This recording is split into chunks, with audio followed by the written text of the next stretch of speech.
C'est quoi pour moi une légende? Quand je travaillais dans les organisations, il y avait 3 types d'employés, on va dire. Donc, sur 100%, tu as un 20% qui va toujours être dans le bas 20%. Donc, c'est tes gens problématiques, tes employés difficiles, ceux qui ont tout le temps des prétextes, qui sont tout le temps malades, qui sont tout le temps en maladie, ou qui viennent faire du présentéisme et qui ne travaillent pas. Ça, c'est le low 20%. Tu as le average. Ça, c'est le 60% du monde qui sont là, font ce qu'ils ont à faire, ils n'en font pas nécessairement plus, ils n'en font pas nécessairement moins, sont fidèles, sont vaillants, sont loyaux, sont à leur affaire.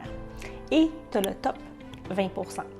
Très souvent, ce top 20%-là, c'est ces gens-là qui vont gravir les échelons et qui vont se ramasser dans des postes de gestion, dans des postes avec des plus grands niveaux de responsabilité parce qu'ils ont démontré qu'ils sont engagés, qu'ils sont ambitieux, qu'ils sont prêts à faire le pas de plus que les autres.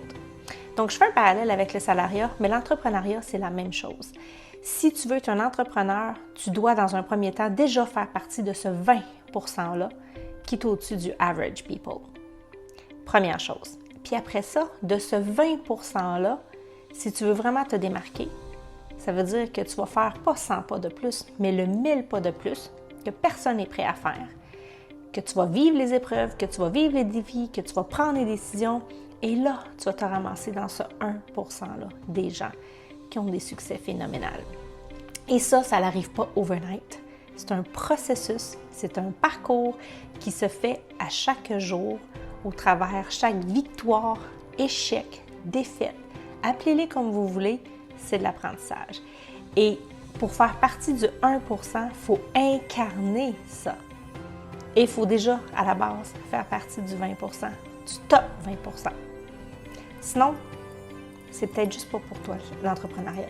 C'est correct. Chaque personne a un rôle à jouer, puis chaque personne est à la bonne place. Donc, de quel pourcentage, de quelle masse, groupe de personnes fais-tu partie?